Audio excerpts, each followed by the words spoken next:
What's up, everybody? Back at it again, episode 5. Episode 5. We live. Finally rhymed on that one. Got it. About time. We got it. Sorry about that, everyone. Back at it again. Schwabby, of course. Craig. Oh, you changed your name up? Yes, sir. Schwabby. Anything I go with Schwab. Schwabby. Bobby next. Maybe. Schwabster? The Schwabster, I don't like it, but I might can do it, though. Mike can do it. We back. Fantasy football is here. A draft week was last week. A lot of drafts going on. Got what, another week left? Another week left. Wednesday night. Yeah. So more drafts going. Wednesday night. What's Wednesday night? Last day to draft. Last day to draft. That's for sure. Unless you don't work or nothing.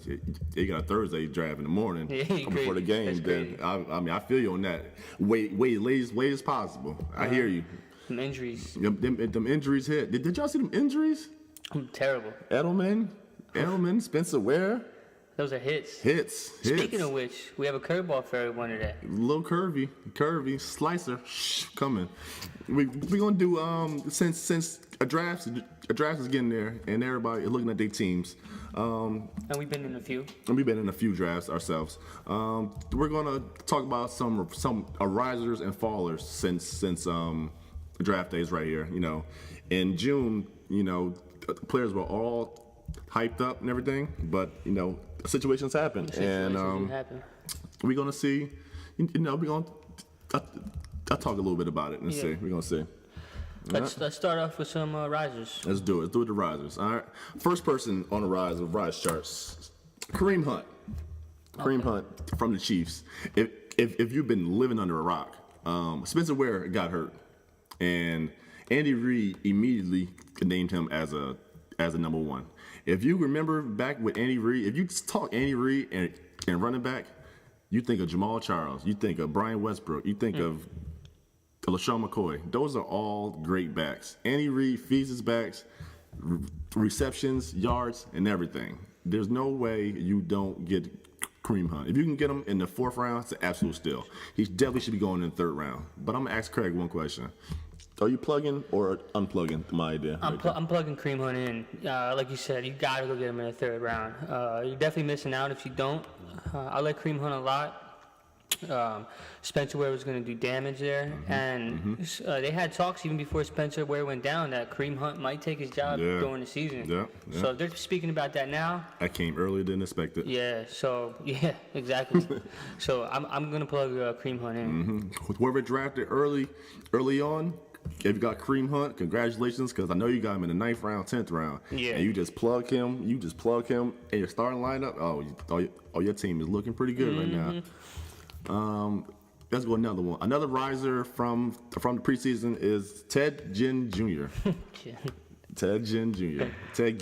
Ted Ginn. I like Ginn because he's a great shot right now. You know what I'm saying? As I called him before, in my bold predictions, actually in my deep sleepers, he's Brandon Cooks light. And if you haven't noticed or haven't heard, he's the number 2 receiver on the Saints. He is in the base packages. It's Michael Thomas and Ted Ginn. Willie Snead, I know. He's in the slot apparently. I like starters. I like him. I told y'all earlier, he's going to be the next Brandon Cook. He might not be the same thing, but he's a very, very taller version of him.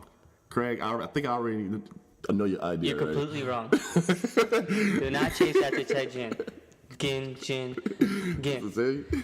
Do not chase after him, please. I know they're saying Willie Snead's going to be slot and base packages, but how many times are the Saints going to go base package? None. They're going to be in the 3 wide receivers all day long. You think so? And Willie Snead's the younger, more athletic. They traded Brandon Cooks, the man, for Willie Snead to open up.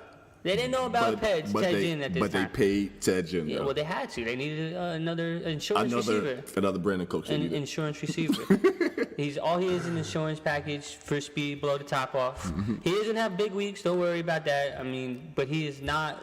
I'm unplugging him completely. Unplugged completely? Do not listen to him at all. All right, late 14th round, 15th round.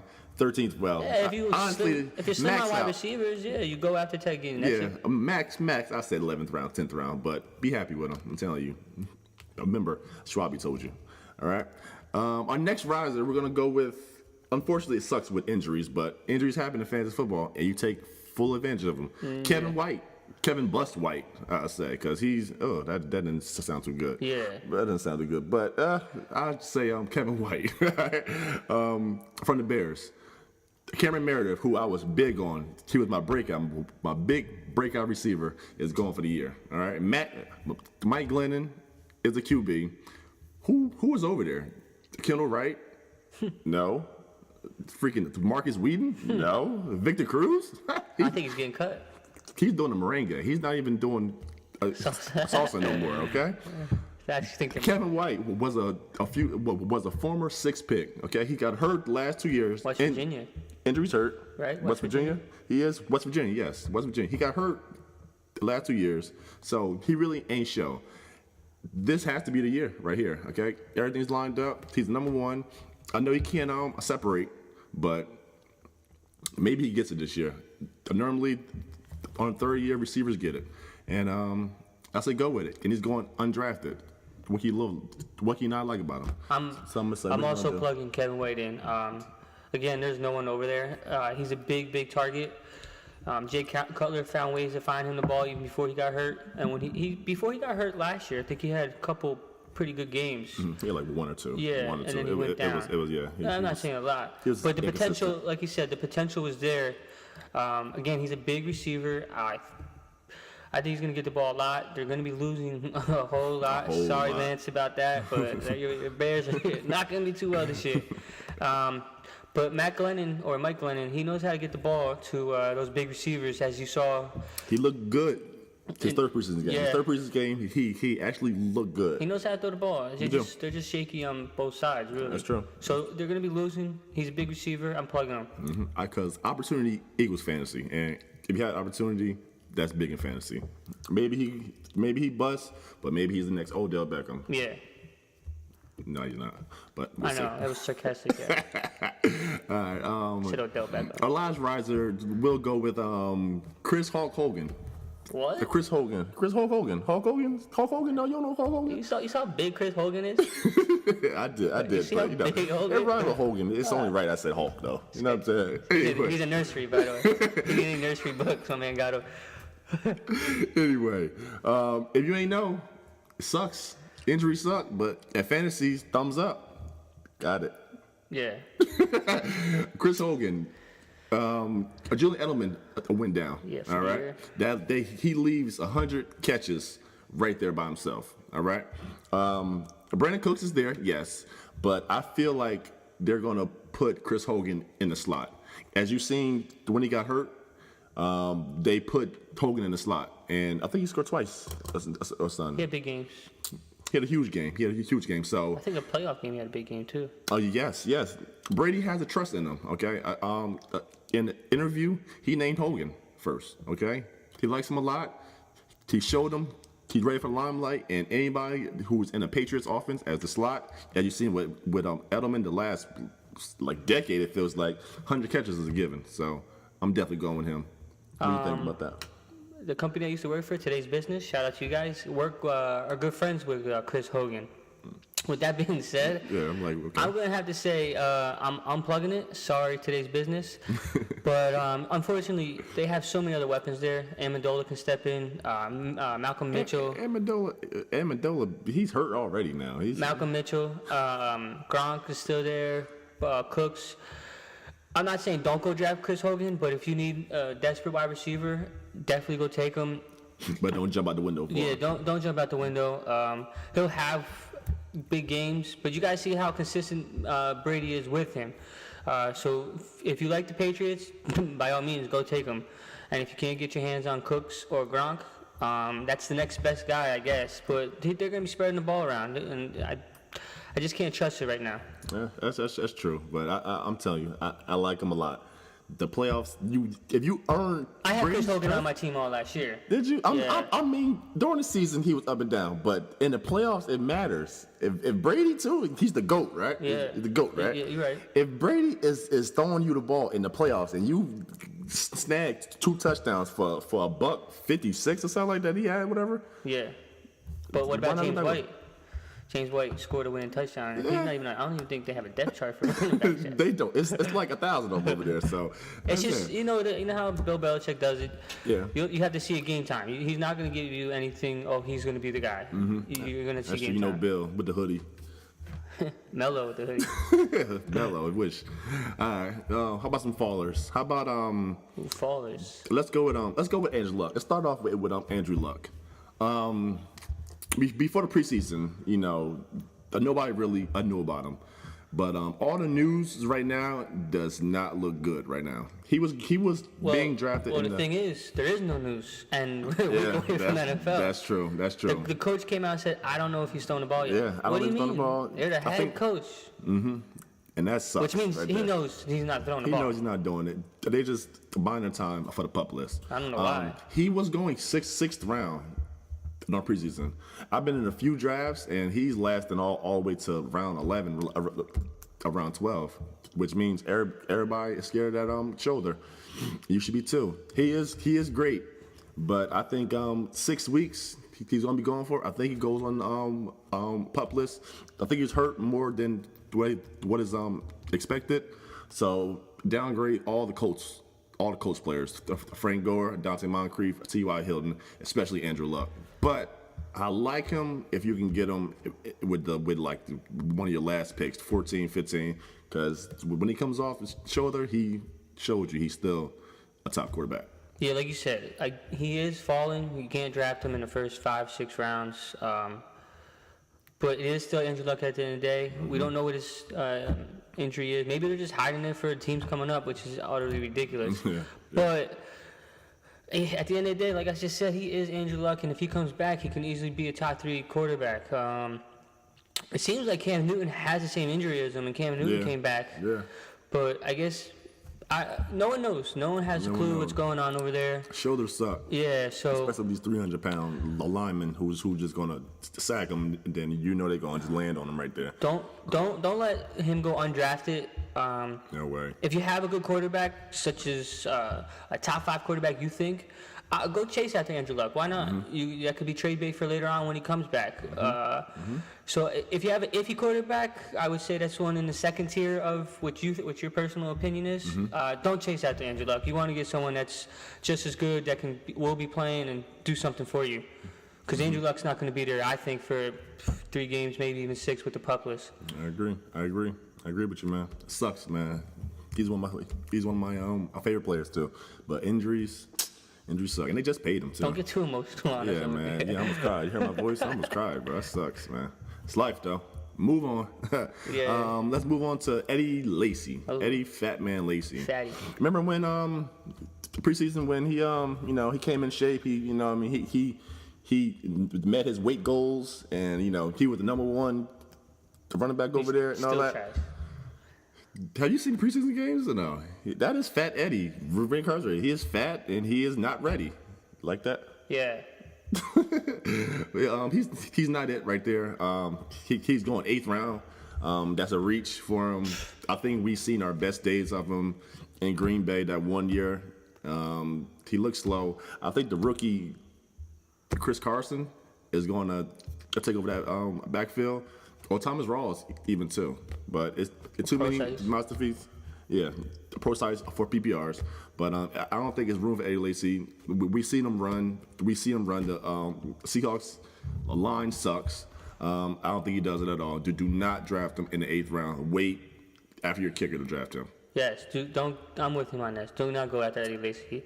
They have too many other running backs there, and he has just been looking terrible. I was a huge Eddie Lacy fan. In the beginning of this year, I thought he was going to do something good. I was big on him. Yeah, a couple weeks ago. I had him as one of my sleepers. Yeah. I had him. But now, after watching him, I smacked myself every it's time. like he made weight and then he just put it back on. It's like he just hits a wall and goes down. Who's that? That's like Trent Richardson, another Alabama running back. Yes. That's what it is. I don't get it. He's like that girl who always teases you. Actually, she was flirting with you one night, and then the time you see her, she don't know who you are. Next time you see her, she don't know who you are. Next time you see her, she don't know who you are. That's Eddie Lacy. Can't find the line. You can't get back right, so I can't get back with her. So you definitely can't get back with Eddie Lacy. Who we got next? How about Sammy Watkins? All right. Let's go with Sammy. He's being drafted in the fourth rounds, right? In the fourth round. I don't like it at all. I love them more on the Bills. Tyrod Taylor is a proven deep ball thrower. That's his forte, and that's Sammy Watkins' forte. Shady in the backfield helped out a lot. This move to LA Rams, I don't like it at all. I don't believe in Jared Goff. I've seen the tape. I've seen the preseason. He looks horrible. I know it's just gonna be him there. Who the second wide receiver? Robert Woods. I told you already. He's in the woods. I don't like it at all. A fourth round is absolutely ridiculous to me when guys like Allen Robinson, Keenan Allen is there. Don't do it. What do you think? Look, if you're in a draft and it's a heavy wide receiver, I would plug him in. He is the number one there. My opinion is I like to take number ones before I take number twos unless they have a quarterback such as Brady, Aaron Rodgers, or Drew Brees. Or they're going to be throwing the ball like crazy. So I say fifth round is very good for him. Sixth round, 6 is good for him as well. It's a reach. No, I mean, I just think that as a number one receiver and the potential he has, maybe it's the playbook he's not learning. I don't know. Maybe he's not happy. Something has to click sooner or later for him. It's his contract year. Is his quarterback going to click for him? No, that does, I mean... It doesn't matter. Well, you're putting people that in your top 10 that don't have a quarterback. So Allen Robinson. I'll go right back. Allen Robinson, talent-wise, is way better than Sammy Watkins. Talent-wise. Oh, no. Sammy is a monster. He's just been hurt. That's another thing that's hurt Sammy Watkins is his injuries. He's a hurt monster.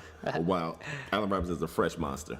But, I mean, you can't overlook Sammy Watkins, especially as a number one receiver. I mean, 6th round, 7th round, I stab at him, but definitely not at a 4th round. That's no, 4th round, no.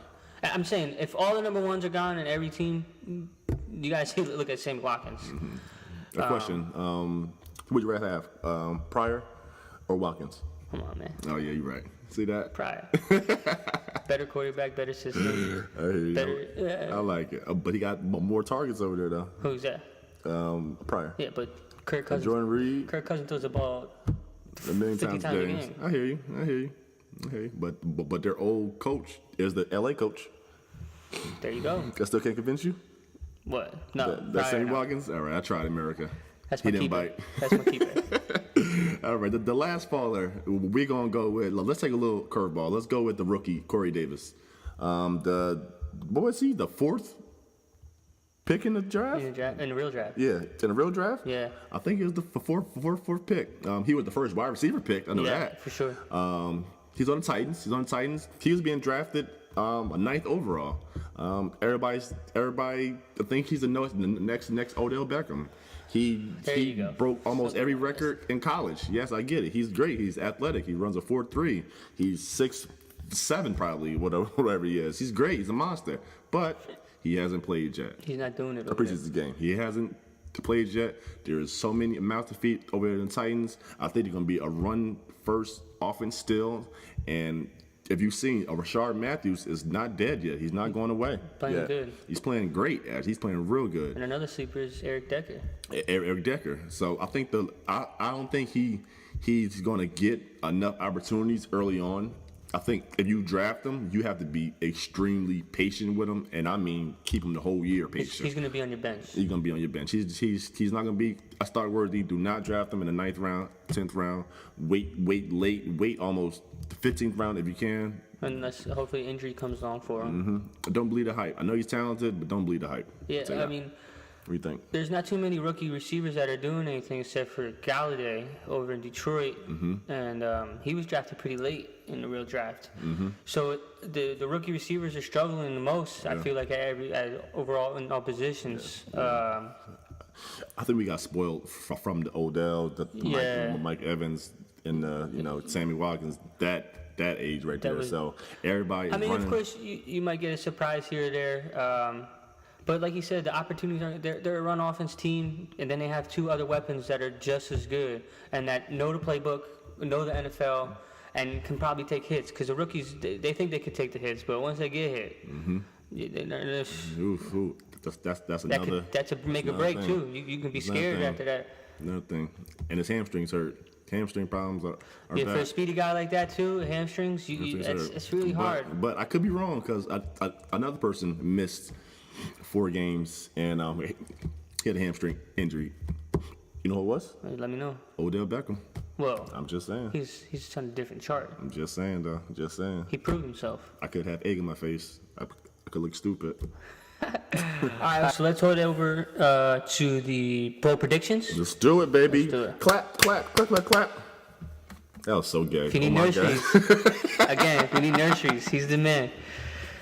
Holy gosh. Who your bold prediction? Oh, go ahead first, man. Want me to go first? Go ahead first. My bold prediction is Jimmy Graham. Jimmy. He's going to lead all tight ends in touchdowns. Touchdowns. Wow. Over Gronk, over Kelsey, over Zach Ertz, over Eifert, all of them. Every single one. It's good to see Jimmy back, huh? Yes, Jimmy's back. Not only is Jimmy back, Russell Wilson is back. Yes, he is. So therefore, he looks amazing. I really do think Jimmy's going to go back to his days with Drew Brees, although Drew Brees is different than Russell Wilson.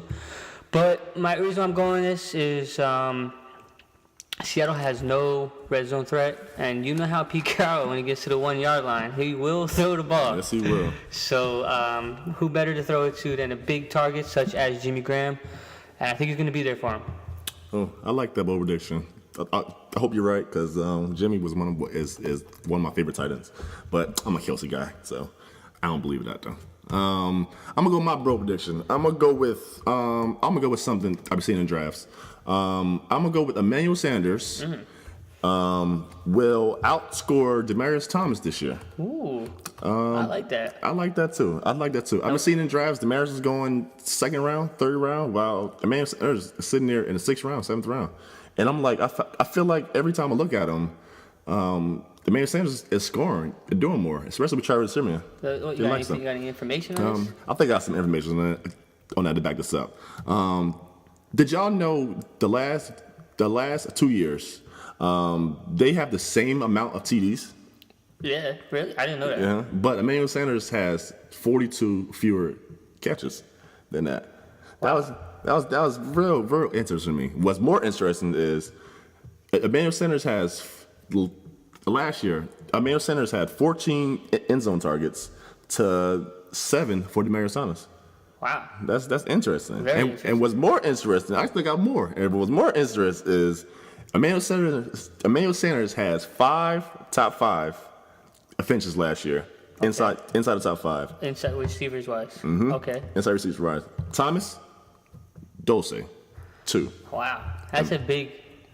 So that's that. So stats prove that Emmanuel Sanders is the better value.